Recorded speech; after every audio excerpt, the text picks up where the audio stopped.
Hello friends, welcome here. कैसे हैं आप सब? Hope you all are doing well. मैं फिर से आ गई आप लोगों के लिए न्यू रीडिंग लेकर। एंड मैं बता दूं आप लोगों के लिए कि आप लोगों को कई लोग मुझे लिखते हैं कि मैम हमें फाइल सिलेक्ट करने में प्रॉब्लम होती है, कन्फ्यूज़न होती है। तो ये रीडिंग एक कलेक्टिव रीडिंग है। इसमें फाइल चेक करने की या चूज़ करने की ज़रूरत नहीं है। अगर आपसे रेजोनेट करे तो आप बिल्कुल देखें, और अगर आपको कलेक्टिव रीडिंग्स नहीं पसंद हैं तो आप कट कर सकते हैं वीडियो से। इस वीडियो में हम लोग कंसिडर करेंगे इससे आपके पार्टनर्स की एनर्जीज क्या हैं करंट, इससे आप दोनों की म्यूचुअल एनर्जी क्या है, एंड देन हम चेक करेंगे कि उनका नेक्स्ट पॉसिबल आउटकम या मूव क्या हो सकता है। राइट, सो योर पार्टनर्स की करंट फीलिंग्स, उनका next possible outcome move, and आप दोनों इस रिश्ते में क्या चाहते हो वो भी हम लोग चेक करने वाले हैं। तो स्टार्ट करते हैं हमारी रीडिंग। बट रीडिंग स्टार्ट करने से पहले अगेन मैं बताना चाहूँगी, this is collective reading, this is general reading. It may or may not resonate completely with you, so keep whatever resonated with you and leave the rest. Okay, so let's we start. मैंने shuffle करके already ये deck रख दिए हैं। अभी मुझे भी नहीं पता कि ये डेक क्या बताते हैं, ये कार्ड्स क्या बताते हैं। मैं भी फर्स्ट टाइम आपके सामने इनको रिवील करने वाली हूँ। तो your first card is night of pentacles. हो सकता है आपके पार्टनर्स टॉरस, वर्गो, कैप्रिकॉन, सन, मून, राइजिंग साइन में हो। और साइन की बात किए जाएँ, लियो हो सकते हैं, मे बी आप लोग लियो हो। एनर्जी स्विच कर सकती हैं। दो नाइट्स के कार्ड हैं, कैंसर, पाइसेस, स्कॉर्पियो भी यहाँ मुझे दिख रहा है। एंड अगर करंट एनर्जीज चेक की जाए तो ये पर्सन आप लोगों की लाइफ में अगर बात की जाए कि चलता क्या है, तो ऑन ऑफ होता रहता है। और ये एक सॉलिड कमिटमेंट पर्सन नहीं दे पा रहा है या नहीं दे पा रही है, जिसकी वजह से चीज़ें स्टक हुई पड़ी हैं। आपने इस रिश्ते में पेशेंस बना के रखे हैं, और सिर्फ आपने ही नहीं, आपके पर्सन ने भी इस रिश्ते में पेशेंस बना के रखे हैं। आपको इस रिश्ते में सॉलिड और एक डीप कनेक्शन फील होता है, वहीं इस पर्सन को भी एक डीप बॉन्ड, एक सॉलिड कनेक्शन, एक ऐसा कनेक्शन जिसको छोड़ा नहीं जा सकता, एक ऐसा कनेक्शन जिसको डिवाइन सपोर्ट कर रही है, डिवाइन गाइड कर रही है, एक ऐसा कनेक्शन जो कि बियॉन्ड इल्यूज़न है या फिर बियॉन्ड एक्सपेक्टेशन है, बियॉन्ड नॉलेज है। ऐसा आपके पार्टनर को भी फील होता है। एक डीप अटैचमेंट जो उन्हें आपके साथ फील होता है वो उन्हें किसी के साथ कभी फील नहीं हुआ। डिवाइन इस रिश्ते को ब्लेस कर रही है, डिवाइन इस रिश्ते को गाइड कर रही है, एंड ये पर्सन आपकी तरफ कॉन्फिडेंटली आना चाहते हैं, एक स्टेबल कनेक्शन बनाना चाहते हैं, स्टेबल आपको लव ऑफर करना चाहते हैं, स्टेबिलिटी वाला कनेक्शन ऑफर करना चाहते हैं, मैरिज करना चाहते हैं, एंड एक प्रॉपर सेटलमेंट करना चाहते हैं। एंड जिसके लिए काफ़ी वर्क कर रहे हैं, काफ़ी हिम्मत जुटा रहे हैं। अगर ये फैमिली से नहीं लड़ पा रहे थे तो ये फैमिली से लड़ने की हिम्मत जुटा पा रहे हैं, अपनी फैमिली के अगेंस्ट जाने की भी हिम्मत जुटा रहे हैं। एंड अगेन कप्स यहाँ पे मुझे बताता है कि ये पर्सन आपसे इमोशनली बहुत ज़्यादा कनेक्टेड हैं। अगर ये चाहें भी तो आपसे दूर नहीं रह सकते। इमोशनली ये आपसे कनेक्टेड हैं, या आपको अपनी विश फुलफिलमेंट समझते हैं, आपको अच्छे लेवल पर देखते हैं। फाइनेंस कुछ लोगों के लिए इशू हो सकता है, एंड कुछ लोगों के लिए इशू दिखती है उनकी फैमिली यहाँ पर, जिसकी वजह से ये पर्सन चाहकर भी आपकी तरफ कॉन्फिडेंटली नहीं बढ़ पा रहे हैं। बट उनकी करंट सिचुएशन ये कहती है कि वो एक स्टेबल कनेक्शन के बारे में सोच रहे हैं। वो एक स्टेबल कनेक्शन के बारे में सोच रहे हैं, वो लव ऑफर करना चाहते हैं, वो कमिट करना चाहते हैं। अगर वो आपसे बात नहीं कर रहे हैं तो वो हिम्मत जुटाने की कोशिश कर रहे हैं कि किस तरह से रीबिगनिंग की जाए। और अगर बात चल रही है तो पेरेंट्स को थोड़ा सा सेटल डाउन करने की कोशिश कर रहे हैं, और थोड़ा सा चीज़ों को सॉर्ट आउट करने की कोशिश कर रहे हैं। अपना फाइनेंस हो सकता है मैनेज करने की कोशिश कर रहे हैं। एंड सारी चीज़ों की कोशिशों के बाद अगेन नाइट ऑफ कप्स मुझे ये बताता है कि ये सॉलिड कमिटमेंट के साथ आपकी तरफ बढ़ेंगे। सिर्फ सोच ही नहीं रहे हैं, फ्यूचर आउटकम उनका ये होने वाला है कि वो बढ़ेंगे भी इस रिश्ते में। वो स्टैंड लेने के लिए रेडी हैं।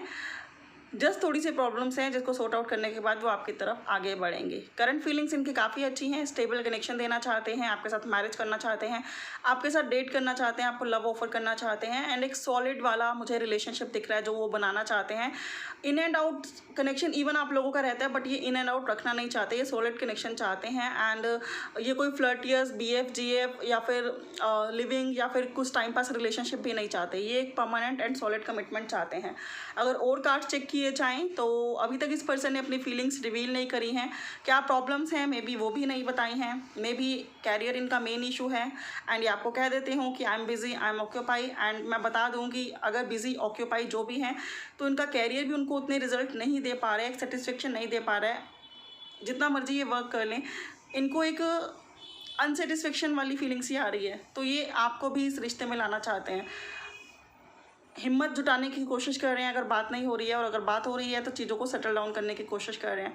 रेस्ट कुछ लोगों के लिए मुझे ये लगता है कि ये पर्सन मनी ओरिएंटेड, प्रैक्टिकल काफ़ी ज़्यादा हैं, और वही ये पर्सन इमोशनल भी काफ़ी ज़्यादा हैं। तो दोनों के बीच में एक इन्होंने बैलेंस बनाया हुआ है। 3 ऑफ पेंटिकल्स अगेन मुझे बताता है कि आप लोगों की मैरिज की बातें जो हैं काफ़ी टाइम से रुकी हुई हैं। मे बी आप लोग रेमेडीज़ कर रहे हैं, गुरु की रेमेडीज़ कर रहे हैं, या फिर आप रेमेडीज़ कर रहे हैं, बृहस्पति की येलो कपड़े पहन रहे हैं, लोगों से गाइडेंस ले रहे हैं, लेकिन आप लोग खुद डिसीज़न नहीं ले पा रहे हैं कि क्या करना चाहिए। और वहीं ये पर्सन भी ऐसा है कि इसको पता है इस रिश्ते में आगे बढ़ना है, इसको पता है कि आपसे मैरिज करनी है, इसको पता है कि आपको कमिटमेंट देनी है, इसको पता है कि सब कुछ चीज़ें इसको करनी है आगे बढ़कर, लेकिन जब ये करने के बारे में सोचता है तो ये कहीं ना कहीं कंफ्यूज हो जाता है। तो अगेन मैं बताऊंगी कि आप लोगों का जुपिटर वीक हो सकता है, जिसकी वजह से ये पर्सन स्टैंड नहीं ले पा रहे हैं। एंड अगर हम बॉटम ऑफ द डेक से चेक करें, जो कि फाइनल आउटकम बताएगा, तो बहुत ही अच्छा आउटकम है, और वो है किंग ऑफ पेंटिकल्स। कि अगर इसके कैरियर में कोई भी इशू है, या फिर इसका कैरियर का कोई भी गोल है, या फिर ये पढ़ रहे हैं, स्टडी कर रहे हैं कैरियर में, या बस बिजनेस में इन्वेस्ट करके बैठे हैं, तो बहुत जल्दी ये अपने गोल को अचीव कर लेंगे। And bottom of the deck is again implying कि ये पर्सन एक सॉलिड कमिटमेंट के साथ आगे बढ़ेंगे, लेकिन उसके लिए आपको भी क्वीन ऑफ वैंड्स की एनर्जी में आना है। दैट मीन्स आपको भी खुद पर काम करना है, पैशन लाना है इस रिश्ते में, एंड बहुत ज़्यादा कमिटमेंट पे ऑब्सेस नहीं हो जाना है। बिकॉज अगर आप बहुत ज़्यादा कमिटमेंट पे ऑब्सेस हो जाओगे तो कहीं ना कहीं वो ब्लॉकेज क्रिएट करेगा, आप लोगों की आर्ग्यूमेंट्स हो जाएंगे, और आप लोगों का कनेक्शन जितना हेल्दी चल रहा है उतना हेल्दी नहीं चलेगा।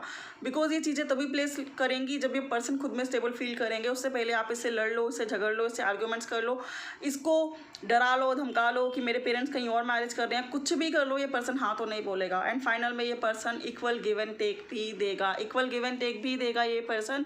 एंड अभी आप लोगों को इक्वली गिव एंड टेक नहीं मिल रहा है, और ये पर्सन उस चीज़ को समझता भी है। ऐसा नहीं है कि ये नहीं समझ रहा है या नहीं समझ रही है, ये वेल अंडरस्टैंड कर रहे हैं इन चीज़ों को। एंड सारी परेशानियों से मूव ऑन होकर ये पर्सन आपकी तरफ आएगा, एंड ये पर्सन आपको वेल ऑब्जर्व कर रहे हैं।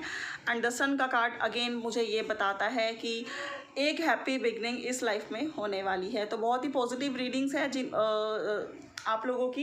एंड अब मैं चेक करती हूँ कि आप लोगों की कलेक्टिव रीडिंग क्या है, म्यूचुअल रीडिंग क्या है, म्यूचुअल एनर्जीज क्या हैं। तो दोनों ही इस रिश्ते में एक न्यू बिगनिंग चाहते हो, एक न्यू शुरुआत चाहते हो, एक न्यू रिस्क लेना चाहते हो। चीज़ें वर्क कर रही हैं, नहीं कर रही हैं, ट्रबल हैं, कुछ भी है लाइफ में, लेकिन आप दोनों ही एक न्यू बिगनिंग चाहते हो। आप भी चाहते हो कि एक न्यू बिगनिंग हो, ये भी चाहते हैं एक न्यू बिगनिंग हो। अब जब दोनों ही चाहते हो तो कब तक बिना चीज़ें प्लेस लिए टाइम निकलेगा, फाइनली प्लेस लेंगी। थंडरबोल्ट, हो सकता है आप या आपके पार्टनर टॉक्सिक चीज़ें अपने लाइफ से रिमूव कर रहे हो, और दोनों ही रिमूव कर रहे हो, जिसकी वजह से टाइम लग रहा है चीज़ों में आगे बढ़ने का। या फिर आप दोनों ही बहुत सैड हो, या फिर आप दोनों ही पास्ट लाइफ में बहुत ही बैड एक्सपीरियंसेस झेल चुके हो, जिसको आपको हील करना भी बाकी है, और आप हील कर रहे हो। सेलिब्रेशन, दोनों ही डेट करना चाहते हो सकता है आप लोग ऑनलाइन मिले हो और अभी तक आप लोग फेस टू फेस मिले भी नहीं हो। आप दोनों एक दूसरे के साथ मिलना चाहते हो, कप्स एक्सचेंज करना चाहते हो, कॉफ़ी पीना चाहते हो, रेस्टोरेंट में जाना चाहते हो, अब एक दूसरे को फेस टू फेस डील करके एक दूसरे के साथ अपनी फीलिंग्स एक्सप्रेस करना चाहते हो। तो अगेन म्यूचुअल एनर्जी डेटिंग की है, तो जो अगेन इम्प्लाई करती है कि चीज़ें सॉर्ट आउट हो जाएंगी बहुत जल्दी, आपको मैरिज प्रपोजल रिंग मिल जाएगी। द आउटसाइडर, अगेन मैं यही कहूँगी कि कोई पर्सन है, अगर आपसे बात नहीं भी कर रहा है ये पर्सन, तो आपको बाहर से देख रहा है, आपको स्पाई कर रहा है। और अगर दोनों की म्यूचुअल एनर्जी की बात करी जाए तो आप भी उनके स्टेटस चेक करते हैं, आप भी उनके बारे में जानना चाहते हैं कि वो क्या कर रहे हैं, कब कहाँ हैं। एंड शेयरिंग, आप दोनों ही इस रिश्ते में मैरिज चाहते हो, अपलिफ्टमेंट चाहते हो, शेयरिंग चाहते हो, एंड इस कनेक्शन को हेल्दी और वेल्दी बनाना चाहते हो। आप दोनों की म्यूचुअल एनर्जी इतनी अच्छी है ना, आप दोनों ही इस रिश्ते में मेच्योरिटी ला रहे हो, ताकि इन फ्यूचर इस रिश्ते में कोई प्रॉब्लम ना हो, चाहे वो फाइनेंस हो, चाहे वो कैरियर हो, चाहे वो इमोशनल बैगेजेस हो, कुछ भी हो। आप सब कुछ चीज़ें अपने में बैलेंस करने की कोशिश कर रहे हो, अपनी लुक को बैलेंस कर रहे हो, अपना वेट रिड्यूस कर रहे हो, अपने आप को हेल्दी लुक दे रहे हो, अपनी वेल्थ ठीक कर रहे हो, अपना कैरियर ठीक कर रहे हो, अपना इमोशंस ठीक कर रहे हो, अपना कोई पास्ट लाइफ ट्रॉमा है उसको आप हील कर रहे हो। तो दोनों ही इस रिश्ते में एक परफेक्ट बन के जाना चाहते हो। तो दोनों की एनर्जी ऐसी है कि दोनों ही पहले परफेक्टनेस लाना चाहते हो, देन इस रिश्ते में आगे बढ़ना चाहते हो। And one more card, oh my God, दोनों ही अबंडेंस जनरेट कर रहे हो, दोनों ही अबंडेंस क्रिएट कर रहे हो। अब दोनों का कैरियर पहले से अच्छा है, या कैरियर पे बहुत ज़्यादा फोकस है, और ऑब्वियसली आप लोग अचीव भी कर रहे हो। दोनों ही एक पॉजिटिविटी के साथ इस रिश्ते की शुरुआत करना चाहते हो। दैट मीन्स मैरिज तो चाहते हो, लेकिन जहाँ बात आती है मिलने की, जहाँ बात आती है मैरिज की चीज़ों को आगे बढ़ाने की, तो आप दोनों को ही अपने आप में कमियाँ दिखने लगती हैं कि मेरे में ये इंप्रूव नहीं है, मेरे में वो इंप्रूव नहीं है, जिसकी वजह से थोड़ा सा डिले ऑब्वियसली मैरिज में भी आ जाता है। तो जल्दी से जो भी कमियाँ हैं उनको पूरा कर लो, बिकॉज आपकी marriage is on the way है। जितनी जल्दी अपनी कमियों को सुधार लोगे, इम्प्रूव कर लोगे, वहीं उतनी ही जल्दी फ्लावरिंग वाली सिचुएशन में आओगे। और जहाँ मैरिज पॉसिबल है, यहाँ किंग आ गया, यहाँ क्वीन आ गई, और आपको क्या चाहिए। तो मैरिज पॉसिबल है बहुत जल्दी आप लोगों की।